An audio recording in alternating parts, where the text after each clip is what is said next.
guys, ngayong araw tuturo ko sa inyo kung paano gumamit ng tester o yung digital multi-tester. So ang gamit itong tester na ito ay panukat ng voltahe ng kuryente. So mayroon itong DC o yung tinatawag natin direct current. Panukat ito ng voltahe ng baterya, kasi yung AC, yung alternating current.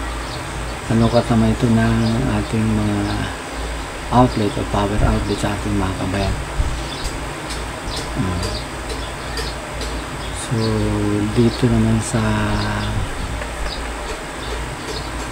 kabila, so ito yung panukat ng resistance, pas ito naman yung panukat ng diode, tapos yung buzzer, then capacitance. Dito sa baba, ito yung hertz. So hindi naman natin ito ginagamit. Ito yung ating hertz ng kuryente, yung 60 hertz sa Pilipinas, diba? Ang kuryente. Tapos yung MA, ito naman yung panukat ng current ng mga ating appliances. So MA ibig sabihin milliamps. So dito nakalagay yung DC na current. So sukatan ito. Tapos ito yung AC, kabila, nakalagay current. Pero ito ay hindi na gaano ito ginagamit, gawa nung meron naman tayong mga lamp ammeter na ginagamit. So hindi siya gaano ginagamit. Okay, so ang capacity ng ating tester na ito ay 600 volts. So hanggang 600 volts ang kayang sukatan ng kuryente. Okay, so dito ang ating mga pangalang component ay ito yung ating display screen. Dito nakikita ko yung ating mga sinusukatan. Kunyari voltahe, lalabasin yan, tapos yung resistance, lalabasin yung mga numero. So ito yung ating pinaka display. So dito, ito yung stick button, may range button, relative button, hold button, hertz button. Tapos dito tayo sa ito yung power switch o power selector niya. So dito yung off. So ito nasabi ko na kanina yung voltahe, yung volts sa ito. So ilagay lang natin. Kunyari so agad sa volts, ilagay lang. Tapos ganyan sa resistance. So yan. So kukuha lang tayo ng sample para ipakita kasi nyo kung paano ito ginagamit. Okay,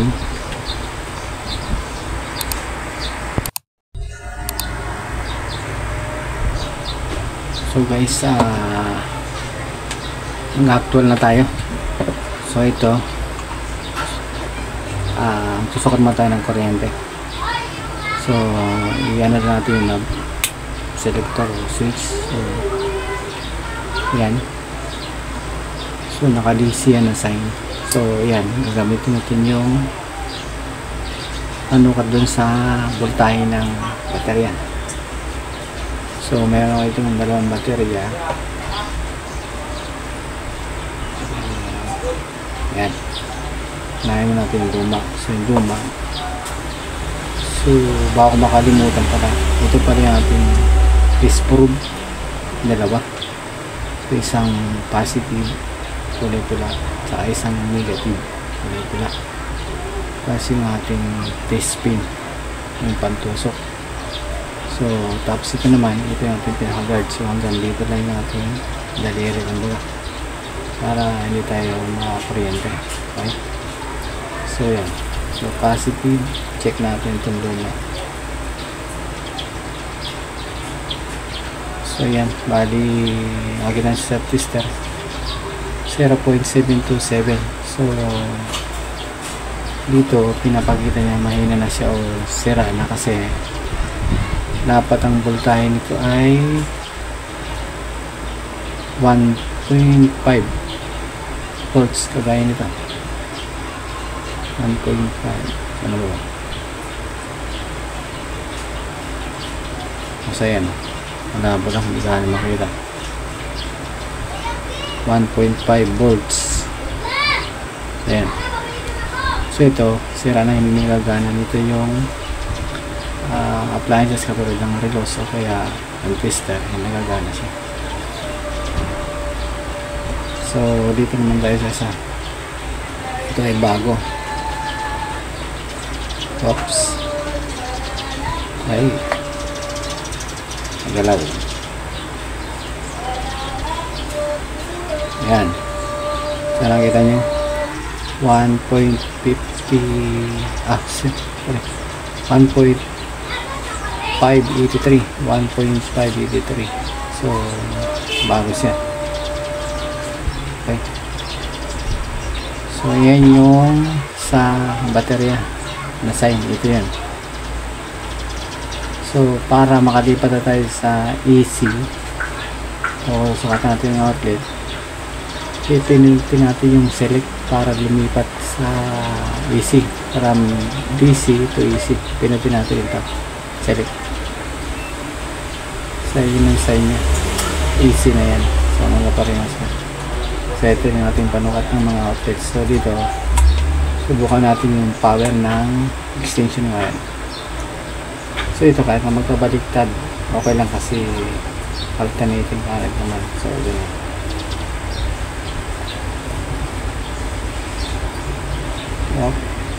So ayan, 234 sa kabila, 234. So pareho lang. So okay, so function ng ating tester. So ngayon gagawin natin ay dito naman tayo sa resistance magsusukat. So sinusukatan nito halimbawa katulad nitong fuse. So bago tayo magsimula pagdidikitan muna dito kung okay. So yan, okay siya. Yan, zero, good yan. So ito, sukatan natin.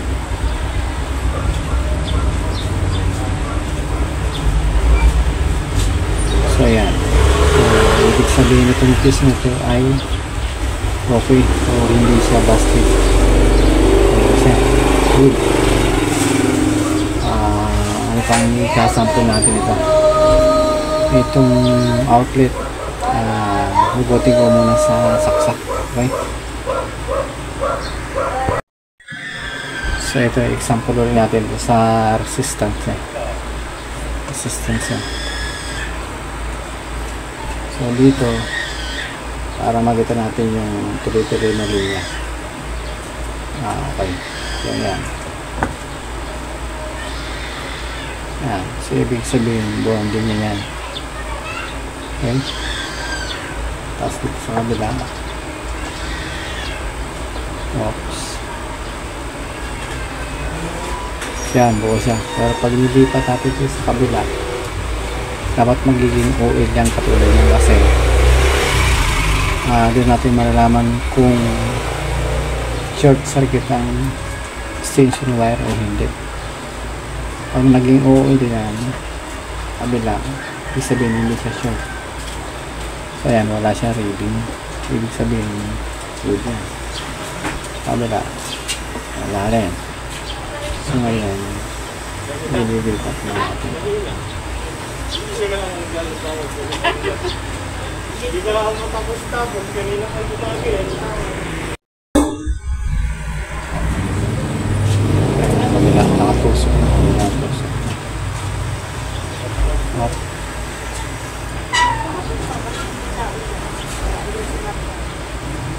Kaya sir,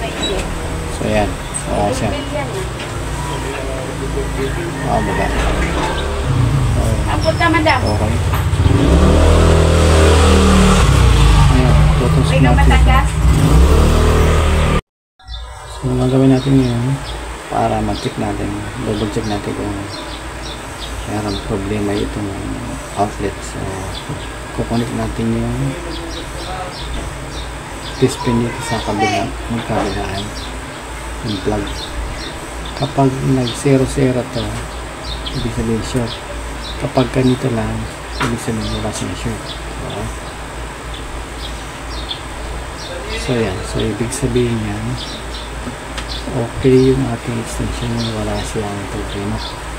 So pwede siyang gamitin. Okay?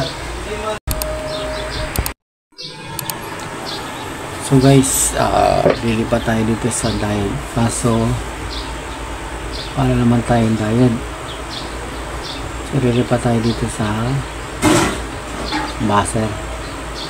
So tinitig natin ang select. So naka resistant tayo dito pa sa diode. So yun ang sign ng diode. Wala man tayong diode ngayon sa mga electronics lang yan. So lilipat tayo dito sa buzzer. So ang buzzer ay katulad lang ng tawag dito. Yung resistance, ang pinagkaiba lang ay may tunog. So kagaya nito. So may tunog siya. So sample na natin itong fuse kung paano siya tutunog.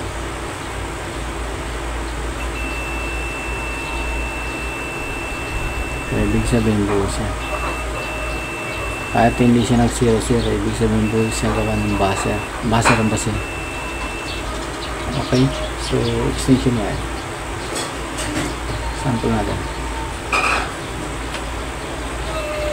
So ayan, tumunog ko siya. Kabila. So ayan ang ano ng buzzer, tunog lang siya. So okay tayo sa buzzer.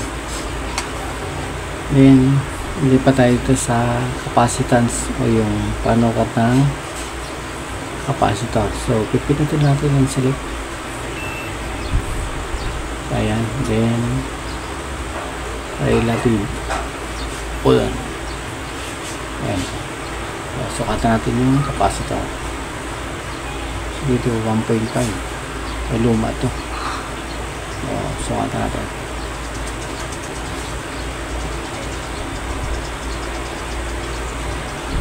So yan,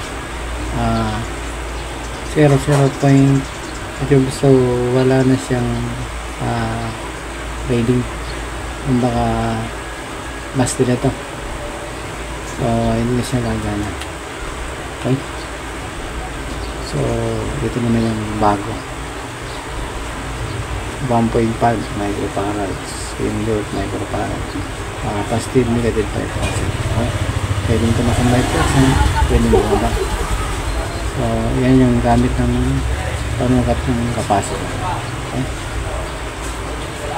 Ups, sorry ka na. Okay. So ito yung bago. Check natin.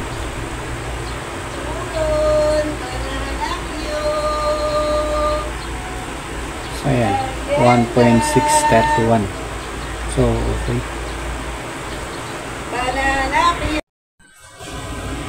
So guys, nagawa na natin ang pagsukat ng voltahe, DC sa AC, tapos yung resistance, tapos buzzer sa capacitance. So hanggang dito na lang muna yung ating tutorial dito sa paggamit ng multi-piston. So sana naibigyan niyo yung aking tutorial. Kung nagustuhan nyo, paki-subscribe na lang po ng aking channel. Maraming salamat po.